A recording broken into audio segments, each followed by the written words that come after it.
계속해서 197페이지에 확인 설명사항 세 번째 거래 예정 금액과 중개 보수 및 실외 금액과 그 산출 내역에 관해서 확인 설명해야 될 의무가 있는 거죠. 그래서 개업 공인중개사로서는 거래 예정 금액을 확인해서 설명합니다. 여기서 말하는 거래 예정 금액이라면 어떤 가격을 냐 이걸 한번 살펴보는 부분인데요. 일반적으로 우리 부동산 거래 가격은 희망 가격, 의견 가격, 조정 가격, 승낙 가격의 단계를 거쳐서 결정된다 이렇게 이야기를 합니다. 그래서 개업 공인중개사가 확인 설명해야 할 거래 예정 가격이란 이 여러 가지 가격 단계 중에서 어느 가격을 의미하느냐 이 말이죠.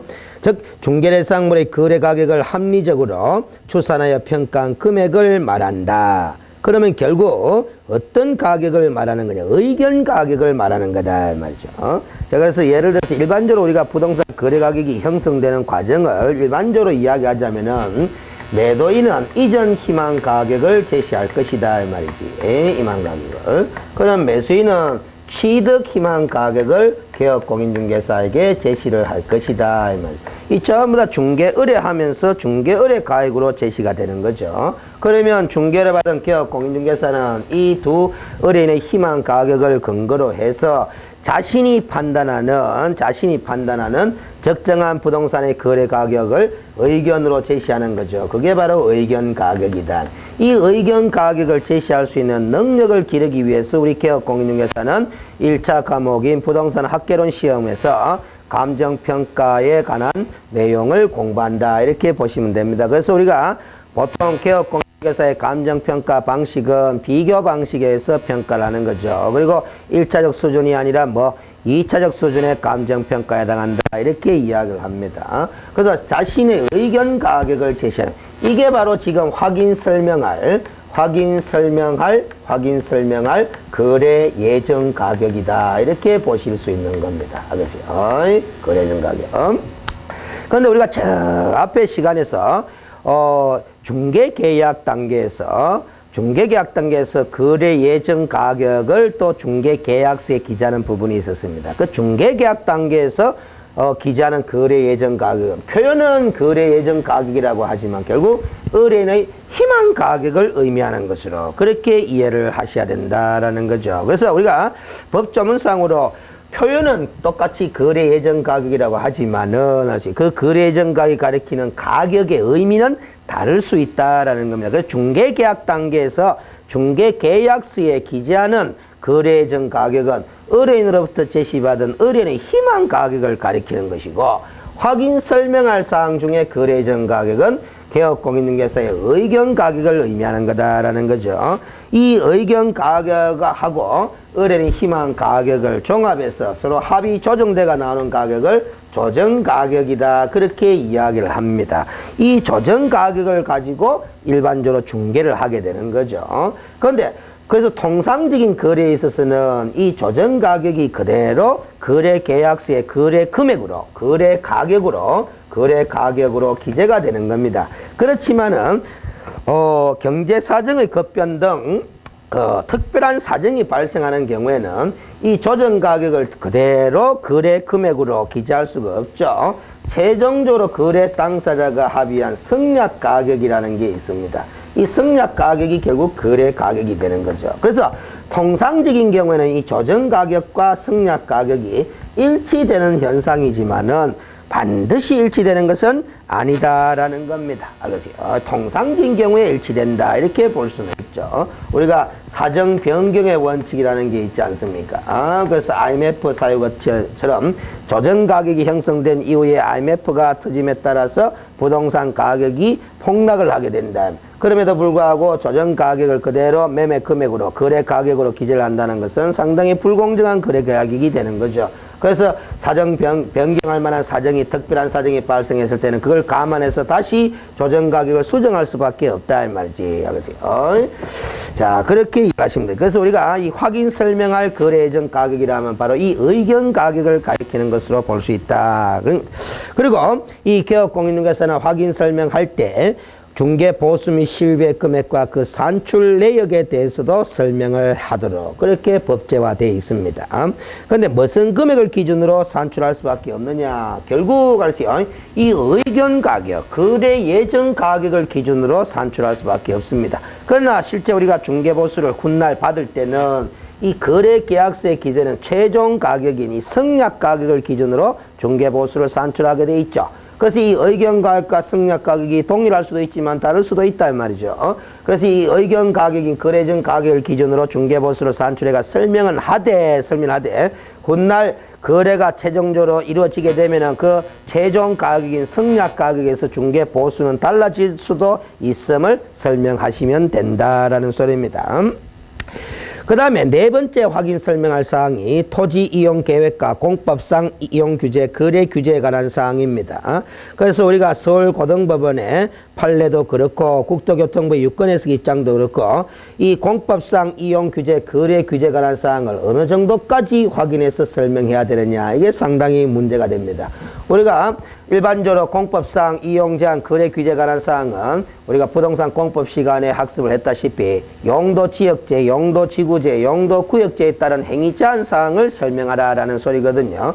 그러면 그 행위 제한의 구체적인 내용까지 다 설명해야 되는 것인지 아니면 용도 지역, 지구, 구역의 명칭을 설명하고 거기에 따라서 개별법에 따라 일정한 행위 제한을 받을 수도 있습니다라고 이런 일반적인 제한 사항을 설명하면 족한 것인지, 이게 이제 현실적으로 문제가 될 수 있는데요. 우리 선량한 관리자의 주요 의무를 부담해야 되는 개업공인중개사 입장에서는 그 용도 지역, 지구, 구역에 따른 개별법상의 구체적인 행위 제한까지 정확하게 다 개별법을 조사 확인해서 설명할 주요 의무까지는 없다고 봐야 되지 않느냐라는 것이 서울고등법원의 판시사항일 뿐만 아니라 국토교통부 유권해석 입장입니다. 한번 문장을 읽으면서 정리를 해보시면은 법령상, 공법상 이용 제한 및 거래 규제에 관한 사항에 대한 확인 설명의 명확한 한계와 범위를 규정하고 있지는 않습니다. 그 말뜻은 우리 공인중개사법의 확인 설명사항 9가지를 규정하면서 그냥 공법상 거래 규제 및 이용 제한에 관한 사항을 설명해라, 이렇게만 표시되어 있다는 거죠.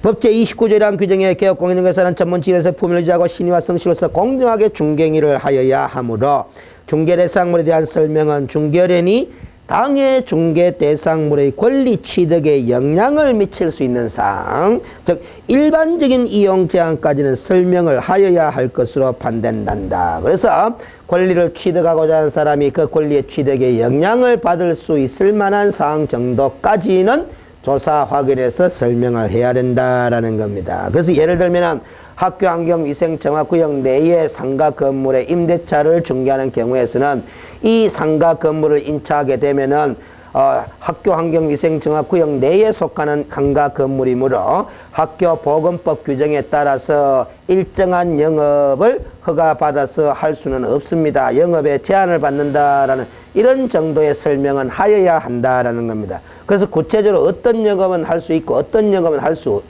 있는지 없는지 여부까지는 개업공인중개사가 일일이 조사 확인하여 설명할 주요 의무까지는 없다고 보여집니다. 그게 일반적인 이용 제한의 말의 의미로 보실 수 있겠습니다.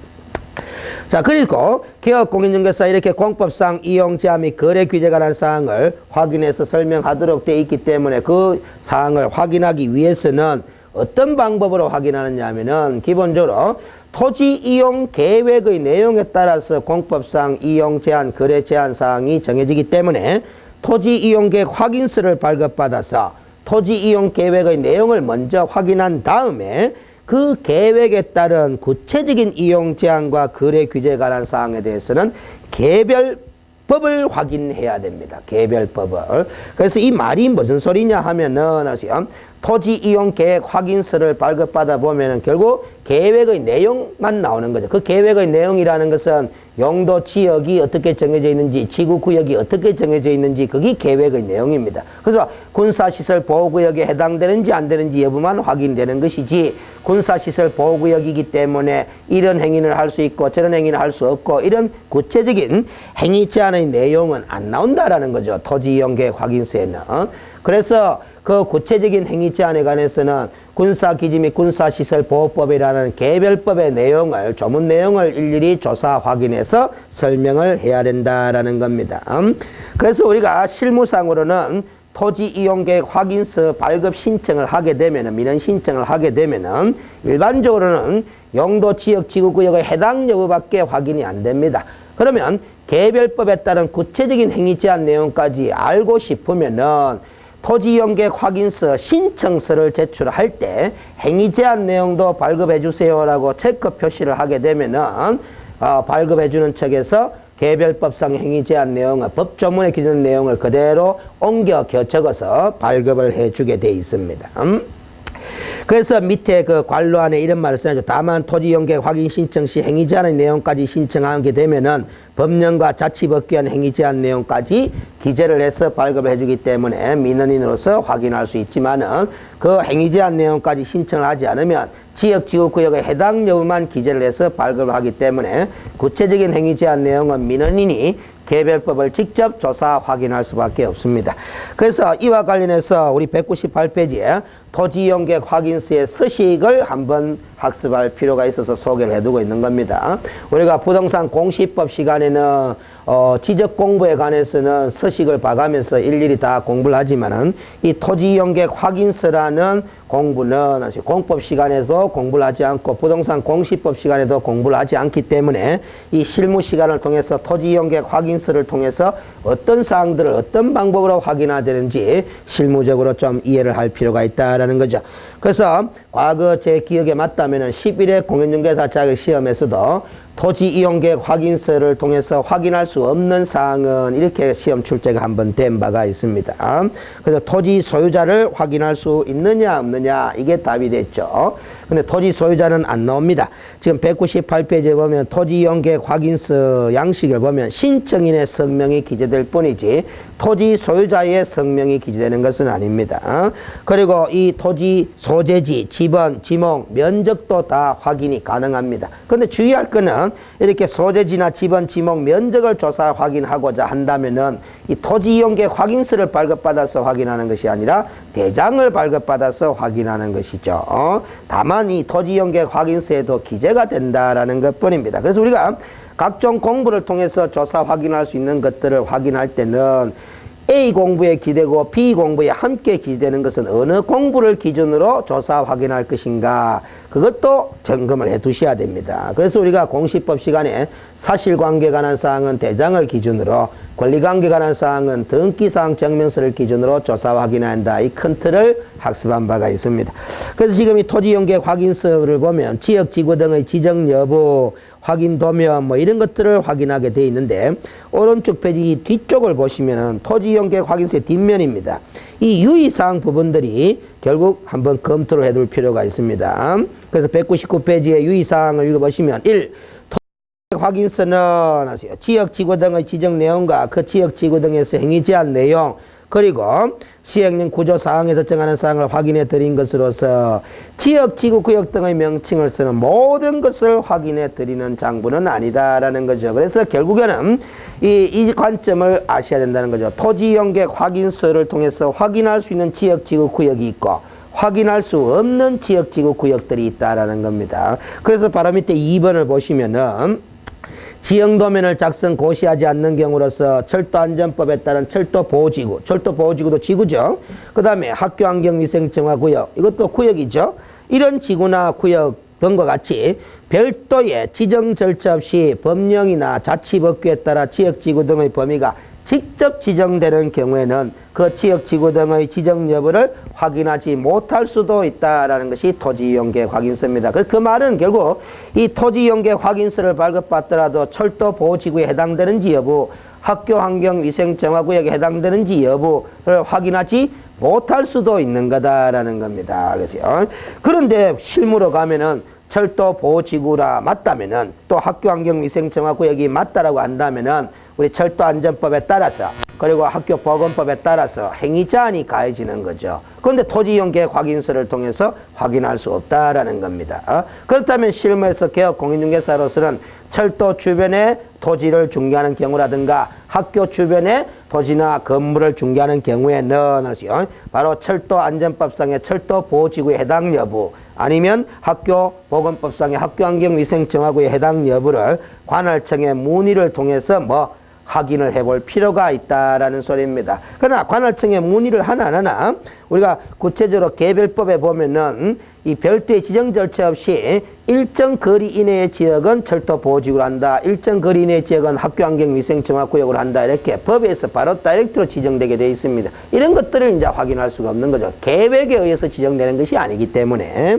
그래서 우리가 철도안전법에 보면 철도 경계선으로부터 20m 이내의 지역은 철도보호지구로 한다. 이렇게 법조문이 그렇게 되어 있습니다. 또 학교환경위생정화구역 같은 것도 보면은 학교보건법 규정에 보면은 이렇게 되어 있다는 거죠. 학교 경계선으로부터 50m 이내의 구역은 절대정화구역으로 한다. 200m 이내의 구역은 상대정화구역으로 한다. 이렇게 아예 법조문에서 당연히 그 구역, 지구가 정해지게 되어 있는 겁니다. 이런 것들은 확인해 드리지 못할 수도 있다라는 겁니다.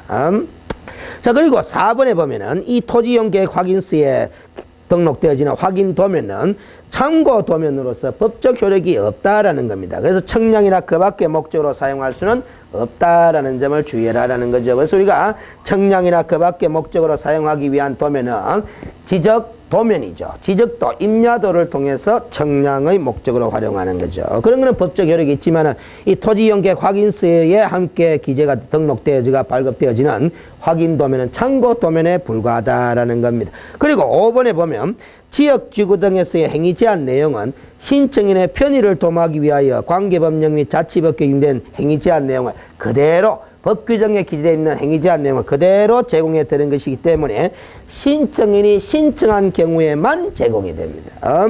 그래서 신청 토지에 대해 제공된 행위 제한 내용에 의해 모든 개발 행위가 법적으로 보장되는 것은 아니다. 왜? 관계 법령이나 자치법규에 기재된 행위 제한 내용을 그대로 제공해 주는 것이기 때문에 실제로 개발 계획이나 도시관리 계획에 의해서 행위 제한 내용이 달라질 수도 있습니다. 자치법규에 따라서는. 그래서 그 법에 규정되어 있는 것을 그대로 옮겨서 발급해 드린 것이기 때문에 참고사항으로 활용하시라라는 거예요. 구체적인 행위 제한 내용은 관할관청의 문의를 통해서 정확하게 파악을 할 필요가 있다라는 겁니다. 그래서 밑에도 보시면 당구장을 한번 봐봐요. 지역지구 등에서 행위 제한 내용은 신청인이 확인을 신청한 경우에만 기재되며 국토계획법에 따른 지구 단위 계획구역에 해당하는 경우는 담당과를 방문하여 토지 이용과 관련한 계획을 별도로 확인하는 것이 바람직하다라는 소리입니다. 그래서 그 밑에 여백 부분이 바로 행위 제한 내용까지 발급해 주시오라고 신청하게 되면 이 여백 부분에다가 관련 법령이나 자치법규에 기재되어 있는 행위 제한 내용을 그대로 기재를 해가 제공해 주는 부분입니다. 이게 토지 이용 계획 확인서다라는 거죠. 자, 그리고 200페이지에 보시면은 5번, 6번, 7번 이거는 특별히 설명하는 문장은 없습니다. 왜냐? 이 부분들은 전부 다 상태에 관한 자료로서 필요에 따라서 매도의 임대인에게 자료 제출을 요구해서 확인할 수 있다. 그렇게 이야기를 했죠. 그래서 개업공인중개사로서는 이렇게 수도, 전기, 가스, 소방 이와 같은 내부 시설물의 상태라든가 그리고 벽면 도배 상태라든가 일조 소음 진동과 환경 조건에 관한 사항이라든가 더 나아가서 실제 권리관계, 미공시 물건의 소유관계에 관한 사항은 개업공인중개사 세부 확인 사항으로 분류된다 그랬죠. 이런 사항들은 개업공인중개사가 현장 답사를 통해서 조사 확인하되 필요할 때는 매도의 임대인에게 자료 제출을 요구해서 확인해가 설명하면 되고 만약에 자료 제출을 요구했음에도 불구하고 매도인 측이 불응한 경우는 그 불응한 사실을 취득 의뢰인에게 설명도 하고 그 불응한 사실을 확인 설명서 서식에 기재함으로써 훗날 손해배상 책임에 관한 책임 소재를 분명히 할 수 있게 된다. 이렇게 설명해 드렸습니다. 그리고 또 8번의 확인 설명사항 도로 및 대중교통의 연계성, 시장, 학교 등의 근접성, 지형 등 입지 조건, 이거는 입지 조건에 관한 사항은 개업공인중개사 기본 확인 사항이라죠.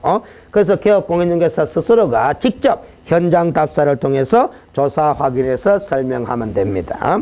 그리고 9번은 당해 중개대상물에 관한 권리를 취득함에 따라 부담해야 될 조세의 종류죠. 그래서 일반적으로 우리가 권리를 취득함에 따라 부담해야 될 조세는 취득세를 기준으로 한 지방교육세, 취득세를 기준으로 한 농어촌 특별세, 부가세, 인지세 이런 것들이 있습니다. 따라서 개업공인중개사로서는 공인중개사 법령상의 확인 설명 사항에 관한 규정으로 본다면 양도소득세, 그 다음에 종합부동산세, 재산세 이런 세금들은 설명할 필요가 없는 의무사항, 사항들입니다. 그럼에도 불구하고 실무상 우리가 양도소득세에 관한 부분은 매도 의뢰인 측이 상당히 개업공인중개사에게 질의를 하는 경우가 많고 따라서 개업공인중개사로서는 실무 때문에 양도소득세에 관한 일반적인 지식을 좀 알아둘 필요가 있다라는 것이지 우리 공인중개사 법령에 따라서 개업공인중개사가 의무적으로 설명해야 될 조세에 관한 사항은 아닙니다. 그 법대로라면은 양도소득세에 관한 부분은 개업공인중개사는 설명하지 않아도 됩니다. 세무사에게 상담을 권하기만 하시면 됩니다. 자, 이런 것이 지금 9가지 개업공인중개사가 확인 설명할 사항들이죠. 이 확인 설명 사항별로 우리가 필요한 관점들을 일부 점검해 봤습니다. 근데 이런 9가지 사항을 확인 설명할 때는 여러분들이 공부했던 부동산 학개론이다, 민법이다, 공법이다, 공시법, 세법 이런 관련 지식들을 그때그때 다 활용할 수 있도록 준비가 되어 있어야 되는 거죠. 그래서 이 조사 확인 설명 실무 부분이 바로 중개사 시험 과목의 종합 부분이다, 완성 부분이다 이렇게 이야기를 할 수 있습니다. 그래서 이 파트가 시험 문제가 자주 나오는데 어느 주제를 시험 문제로 낼지 예상할 수가 없습니다. 경우에 따라서는 아까도 설명했던 분묘기지권에 관한 문제를 장사 등에 관한 법률과 섞어서 문제를 자주 내왔지만 또 얼토당토하게 국토계획 및 이용에 관한 법률에 따른 토지거래 허가 실무를 물을 수도 있고 농지법에 따른 농지취득자격 실무를 물은 적도 있고 또 경우에 따라서는 민법에서 공부하는 유치권에 관한 문제를 물을 수도 있고 법정지세권에 관한 문제를 물을 수도 있습니다. 그런데 그런 걸 일일이 이 과목에서 다 예상해서 학습을 할 수 없고 해당 과목에서 공부한 지식을 토대로 그냥 풀 수밖에 없습니다. 그래서 예상이 안 되는 겁니다. 예상이. 작년에 분묘기지권에 관한 시험 문제가 중개실무 문제에 나왔다고 해서 원래 또 중개실무 문제로 분묘기지권에 나오라는 보장이 없습니다. 보장이. 그래서 우리가 이 공인중개사 법령 실무 과목이 고득점, 즉 80점 이상 맞춰야 합격을 안전하게 할 수 있는 고득점 효자 과목이다. 이렇게 일반적으로 알려져 있지만은 실제로는 고득점 하기가 쉽지 않습니다. 왜냐하면은 특히 공법이라든가 민법, 부동산 공시법에 관한 지식들을 묻는 문제가 일부 들어오는데 그 문제를 풀 수 있는 능력을 갖추지 못하면 고득점이 그리 쉬운 것만은 아니다라는 거죠. 그래서 제 경험에 의하면은 민법, 공법, 공시법 특히 이 세 과목을 골고루 잘하시는 분들이 이 법령 실무 과목도 자연스럽게 80점을 쉽게 넘깁니다. 근데 민법 잘 못하시고 공법이나 공시법을 점수가 좀 작게 나오시는 분들은 이 법령 실무도 열심히 하시더라도 80점을 넘기기 쉽지 않아요. 보통 70점 대에서 머무르죠. 그렇기 때문에 결국 공법 45점 맞추고 공시법 한 50 몇 점 맞추고 법령 실무 한 75점, 72점 이렇게 맞추면은 평균 60점이 들락말락 이래가지고 불안한 점수대에 놓이게 되는 겁니다. 그래서 결국 공법과 공시법 이런 것들을 잘하시는 분들이 결국 2차 과목에서 법령 실무도 고득점 80점을 쉽게 넘겨서 안전하게 합격을 하게 되는 그런 현상들을 많이 봐왔습니다. 자, 그리고 이제 3절에 중개대상물 확인 설명서의 기재사항과 작성 방법이었는데 이렇게 주로 9가지 사항들을 선량한 관리자의 주의에 따라서 성실 정확하게 조사 확인해서 취득하고자 하는 중개인에게 설명을 했고 그래서 중개가 완성되면은 거래계약서 작성과 함께 확인 설명했는 이런 사항들을 서면으로 작성해야 되죠. 그 작성하는 서면의 이름이 확인 설명서 서식이고 그 확인 설명서 서식은 4가지 종류로 구분되어 있다 그랬습니다. 중개대상물의 종류별로 확인 설명서 서식이 1, 2, 3, 4 4가지로 구분되어 있습니다. 그래서 주거용 건축물일 때 작성 교반한 확인 설명서 1이 있고 비주거용 건축물일 2, 그 다음에 토지일 때 사용하는 3, 임목이나 광업재단 공장자들일 때 작성 교반한 확인 설명서 4 서식 이렇게 4가지 서식으로 되어 있습니다. 그래서 밑에 한번 읽어보겠습니다. 확인 설명서는 조사 확인 결과를 서면화한 것으로서 개업공인중개사의 책임을 증빙하는 서류가 된다. 중개대상물 확인 설명서 서식은 주거용 건축물, 비주거용 건축물, 토지, 임목광업재단, 공장재단인 경우로 즉 중개대상물의 종류별로 4가지 종류별로 세분화하여 규정해두고 있고 그 서식별로 개업공인중개사 기본 확인사항을 적는 부분 그리고 개업공인중개사 세부 확인사항을 적는 부분으로 구분하여 서식을 만들어 놨습니다. 그래서 확인 설명에 따른 책임 소재를 명확히 구분하고자 한 거죠. 그래서 기본 확인사항에 기록되어 있는 것들은 대체로 개업공인중개사가 직접 조사 확인해서 설명한 내용들이고 그리고 세부 확인사항에 기재하는 부분들은 다 개업공인중개사가 현장 답사를 통해서 스스로 조사 확인하되 필요에 따라서는 매도리 임대인에게 자료 제출을 요구해서 확인해가 설명한 사항들을 세부 확인 사항란에 기재하는 겁니다. 그래서 201페이지에 있는 만들어둔 표는 1, 2, 3, 4 확인 설명서 4가지 서식에 기재 사항이 다 다르다라는 거죠. 당연히 달라지죠. 그 중개대상물의 종류에 따라서 1, 2, 3, 4로 구분했기 때문에 기재 사항이 다를 수밖에 없습니다. 그래서 이때까지 기출 문제를 분석한 결과 1, 2, 3, 4 서식의 기재 내용의 공통적 기재사항, 그 다음에 차이에 해당하는 기재사항 이런 것들을 객관식으로 요형화시켜서 물은 문제들이 제법 출제됐기 때문에 1, 2, 3 서식별로 기재사항이냐 기재사항이 아니냐를 잘 정리해 둘 필요가 있다라는 겁니다. 그래서 지금 주거용 건축물 원 서식을 기준으로 이 표를 만들어 놨습니다. 그래서 주거용 건축물에는 전부 다 동그라미 표시가 되어 있죠. 그래서 1번부터 저 밑에 12번까지 기재사항들이 다 기재되어 있습니다. 그러나 그 12번까지 기재 항목들 비주거용 건축물에는 기재하지 않는 사항, 그리고 토지일 때는 기재하지 않는 사항, 임목재단일 때 기재하지 않는 사항 이런 것들을 비교표를 만들어 놓은 겁니다. 그래서 비교해서 구분을 잘 하시면 돼. 그래서 뒷페이지 보시면은 우리 확인 설명서 원 서식만 제가 수록을 해놨는데 대부분의 교재에서는 1, 2, 3, 4 4가지 서식을 다 순서대로 수록을 해놨습니다만은 이 이제 원 서식 가장 기재 내용이 많습니다. 그래서 원 서식의 기재 항목들을 잘 점검을 해 두시고 투 서식의 기재 사항이냐 아니냐를 판단할 때는 투 서식의 중개대상물 종류를 잘 생각해 보시면 판단이 가능해요. 비주거용 건축물 때 작성하는 것이 투 서식이잖아요.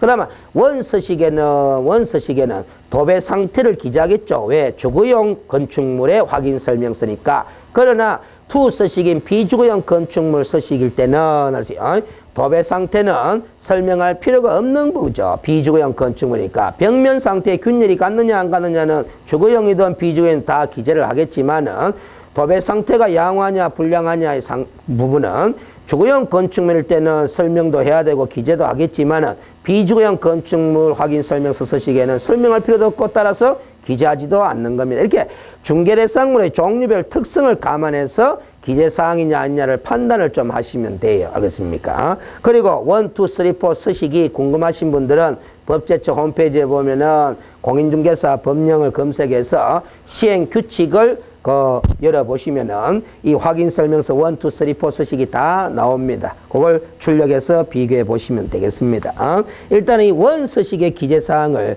명확히 딱 인식한 다음에 2, 3, 4 서식을 비교해서 보는 것이 중요합니다. 기준되는 서식이 원 서식이다 이 말이지. 그래서 202페이지의 이 확인설명서 원 서식은 그것도 보시다시피 1번에 개업공인중개사 기본 확인사항이 있고 오른쪽 페이지 203페이지 보면 2번에 개업공인중개사 세부 확인사항 그리고 저 밑에 내려가 보면 3번에 중개보수 등에 관한 사항 그리고 그 아랫부분에는 서명 날인에 관한 부분 그리고 뒷페이지에는 작성 방법에 관한 부분 이렇게 구성이 되어 있는 거죠. 그래서 1, 2, 3, 4 서식이 다 기본 골격은 이렇게 되어 있습니다. 기본 확인사항, 세부 확인사항, 중개보수에 관한 사항, 서명 날인에 관한 부분, 그 다음에 작성 방법에 관한 부분 이렇게 구성이 되어 있습니다.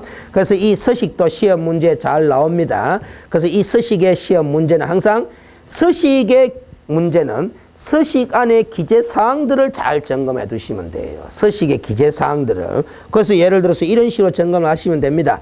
202페이지에 개업공인중개사 기본 확인사항은 대상 물건의 표시, 권리관계, 토지 이용 계획, 입지 조건, 관리에 관한 사항, 비선호 시설, 거래 전 금액 등 취득 시 부담할 조세의 종류 및 세율에 관한 사항은 다 개업공인중개사 기본 확인 사항에 속하는 기재 사항이고, 그 다음에 10번의 외부 시설물의 상태, 벽면 및 도배 상태, 환경 조건에 관한 사항은 개업공인중개사 세부 확인 사항란에 기재할 사항이다. 이런 식으로 정리를 하시면 돼요. 좀 더 상세하게 대비를 하고자 한다면은 대상 물건의 표시란에는 토지일 경우에는 소재지, 면적, 지목을 기재하는데, 지목은 공부상 지목과 실제 이용 상태를 함께 기재한다. 그리고 건축물이 중개 대상물 경우는 건축물의 용도를 기재할 때 대장상의 용도와 실제 용도를 함께 기재한다. 그리고 건축물이 중개 대상물 때 방향을 기재하는데 그 방향이 불분명할 때는 그 기준도 함께 표시할 필요가 있다. 이런 식으로 하나하나씩 점검해 가면서 그 학습을 하시면 됩니다. 자, 그러면 됐고, 그래서 204페이지에 가보시면 이 확인 설명서 원서식에 대한 작성 방법을 쭉 문장으로 적어놨는데, 이 문장 자체가 다 시험 지문거리다 이렇게 보시면 됩니다. 우리 중개 실무에서 결국 중개가 완성되면 개업공인중개사로서는 거래계약서 작성 교부와 함께 이 확인 설명서 서식을 1, 2, 3, 4 서식에 따라서 작성 교부를 해야 되니까 그 1, 2, 3, 4 서식의 작성 방법을 묻는 문제가 나올 수밖에 없습니다. 그런데 그 작성 방법에 관한 문제는 결국 이 서식에 표시되어 있는 문구를 그대로 인용해서 출제를 하게 돼 있으니까 정확하게 한번 정독을 하시면서 이 부분은 이렇게 기재한다는구나, 저 부분은 이렇게 기재하면 된다는구나 하면서 점검을 하시면 됩니다. 자, 그래서 그 부분을 205페이지부터 확인 설명서 원서식을 기준으로 다시 상세하게 설명을 해놨습니다. 208페이지까지. 그리고 208페이지에 보면은 양갈로 2번에는 2 서식의 작성 방법, 3 작성 방법, 4 서식의 작성 방법까지 그렇게 209페이지까지 서술을 해놨으니까 그걸 서식을 잘 참고해 가시면서 읽어보시면은 서식 작성과 관련된 문제 한 문제 푸는 데는 지장이 없을 것입니다. 읽어보시기만 하시면 됩니다. 근데 읽어보실 때 옆에 1 서식이든 2 서식이든 3, 4 서식이든 옆에 딱 피놓고 보시면서 읽어보시면 편합니다. 나중에 우리 그 홈페이지에 학습 자료실에 제가 2 서식, 3 서식, 4 서식을 함께 올려놓도록 하겠습니다. 그래서 법제처 홈페이지에 검색을 하시지 못하시는 분들을 위해 가지고 1, 2, 3, 4 확인 설명서 서식을 올려놓을 테니까 다운로드 받으셔서 출력해서 한번 비교해 가면서 읽어보시면 충분히 서식 작성과 관련된 시험 문제는 푸는 데 지장이 없을 것입니다.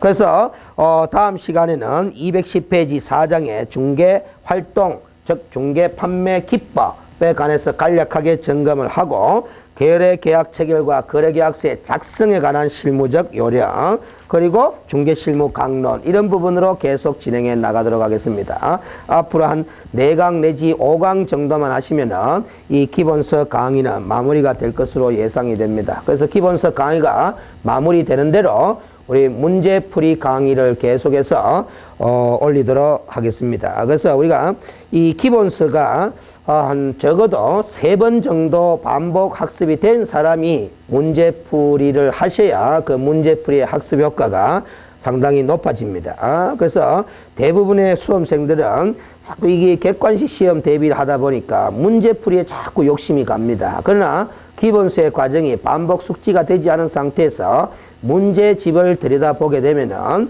거의 문제 속에 되어 있는 지문들을 그냥 익히게 됩니다. 외우는 식으로 공부를 하게 됩니다. 근데 그 문제집에 수록되어 있는 지문들이 그대로 출제되지는 않는 거거든요. 그래서 단순히 그 문제풀이를 통해서 지문들을 익히는 것만으로는 60점을 넘기기는 쉽지 않아요. 근데 그걸 뜻도 이해도 못하고 지문들을 다 외우기만 하더라도 대충 60점 근처까지는 나옵니다. 그래서 대부분의 수험생들이 암기식으로 자꾸 OX 지문 형식으로 지문 사례들 위주로 암기를 해버리니까 문장을 읽지 않고 OX 문장 암기하는 방법으로만 공부를 하게 되니까 점수가 60점에서 왔다 갔다 하면서 불안한 점수대가 유지되는 겁니다. 자꾸 긴 문장을 읽는 습관을 들여야 됩니다. 그 긴 문장을 읽는 습관을 들이다 보면은 내용적 의미가 자연스럽게 자기 머릿속에서 이해가 되고 또 외워질 것들도 외워지는 것도 있고 안 외워지는 것들은 또 억지로라도 다른 자기만의 독특한 암기 방법을 동원하시더라도 암기를 해서 그렇게 처리를 하셔야 됩니다. 그래서 일단은 문제풀이 강의는 3, 4월 달에 그 촬영을 해서 올리기는 하겠지만은 기본서 공부가 적어도 3차례 이상 반복 학습이 되지 않은 사람이라면 문제풀이 공부는 좀 뒤로 미루어 두는 것이 안 낫겠나라는 것이 제 개인적인 생각임을 이야기해 드립니다. 자, 그래서 210페이지의 4장부터는 다음 시간에 계속 진행하도록 하겠습니다. 수고하셨습니다.